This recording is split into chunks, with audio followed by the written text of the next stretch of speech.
In today's video, we'll learn how to make money come to you. You have started the year with great optimism. You have come up with a grand plan for making money come to you. You want to have $4 million in your bank account but earn $40,000 a year. This is how to do it. Number 5, brainstorm. Get a group of people together. They can be friends, colleagues, relatives, loved ones, neighbors, or whatever. Explain what you're trying to do, that you're trying to come up with a list of ways to make lots of money, and that you'd like them to help. Sit everybody down around a table and ask the first person for suggestions. Tell them you want them to be as creative as they can be. Don't rule any suggestion out, no matter how outlandish. Make no judgment on suggestions. The time will come when you have to prune the list and choose the items you will put your time, effort, and energy into. But this is not that time. Be as wild and unconventional and impractical as you like. Laughing while you're doing this is good. Unconstructive criticism is not. Now, move on to the next person in the next person, writing down everybody's suggestions. If people can't think of something, they can say pass. When everyone says pass, then you're out. This should give you a good list to work from. If you're having difficulty doing this for yourself, why not harness the knowledge of people around the table who know you? For example, everyone could write down what they think is their best skill or quality, pass it to the person next to them, and then that person comes up with a money-making idea based on that skill or quality. Another way to encourage people to develop ideas is to have an idea limit. For example, we have to reach, say, 50 ideas before we can stop. As an alternative to doing it like this, you can give everybody pencils and pads and have them write their suggestions and then stick them all on a wall. Number 4, develop mind maps. Mind mapping is a powerful tool that can aid learning, problem analysis, and clearer thinking. As the name suggests, mind mapping produces a record that imitates the human mind's work. While there are some simple conventions for drawing them, mind maps usually end up as individual as the person who produced them. To draw a mind map, do the following. Put the subject under consideration in a central image or picture. Make the main ideas associated with that subject revolve around the central image as branches. Attach subsidiary ideas to higher level branches. Keep doing this until you can't think of anything else. With mind maps, you can quickly generate ideas on a given subject. To keep control of and structure these ideas, mind mapping has the concept of basic ordering ideas, BOIs. These are the main ideas that radiate from the central image. Thus, once you've identified the subject you want to consider, the next step is to identify your BOIs. These are the key concepts within which many other concepts can be organized. How do you decide which BOIs to use? Well, you can think of them as chapter headings, as if you were writing a book. In other words, what would the chapter headings be if you were to write a book about the subject you are mind mapping? You would want chapter headings to be meaningful and easy for the reader to follow. If the reader only read the chapter headings, they would understand what the book is about. So that's what BOIs are.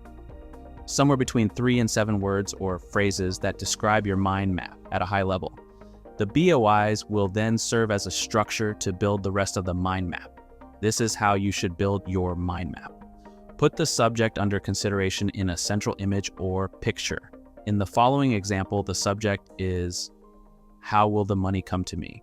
Identify the BOIs. In this case, just for illustration, I've identified 4. Job. You could make more money through my job. Business. You could start a business. Personal. There might be some things relevant to your situation that you could do. And creative. Maybe you can do something creative. Make the BOI associated with that subject radiate from the central image as branches. Attach subsidiary ideas to higher level branches. Number 3, go for a long walk.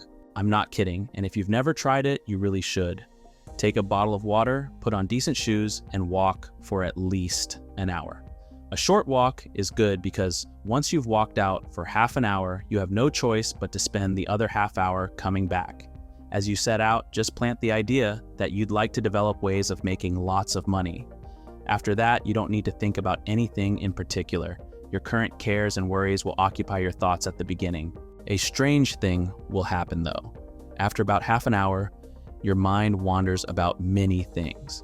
During that time, it is quite likely that ideas for your list will come to you. If this sounds a little crazy, don't take my word for it. Here is British writer Kenneth Graham, author of The Wind in the Willows, on the same subject. The quote is taken from an essay called The Fellow That Goes Alone, which Graham wrote for his Old School magazine. For nature's particular gift to the walker through the semi-mechanical act of walking, a gift no other form of exercise seems to transmit in the same high degree, is to set the mind jogging to make it garrulous, exalted, a little mad maybe, certainly creative and super sensitive. Number 2, go to sleep. Yes, I'm serious. And just before you do, in those few moments before you fall asleep, plant the same question in your head. What way could I make more money? It's quite possible that in your dreams or in the morning when you wake, some new ideas will come to you. Ensure you have a pad and pen on your bedside table ready to jot it down. Number 1, start to look for opportunities. Start doing this everywhere you go, while walking or driving around, with every TV program you watch, the newspaper you read, or the radio program you listen to. Look at or read about wealthy people and how they became wealthy. If you're living in Europe, get a cheap ticket to New York and spend a few days there to see what's hot. Bring that idea back to Europe. Check out the internet and Google on things like top 10 business ideas, or top 10 green business ideas, or top 10 business ideas in a recession, or top 10 opportunities in a recession, or top 10 ways to start a business with no money. Always remember the 3 things you're looking for. What is there to sell? Are there people who want to buy the product? Is there a route to market, for example, to get the product to the market? Add any new ideas to the list of things you already have. Thanks for watching till the end. Help me spread wisdom and knowledge on the internet by sharing this video with your colleagues and friends. Until next time, have a great day.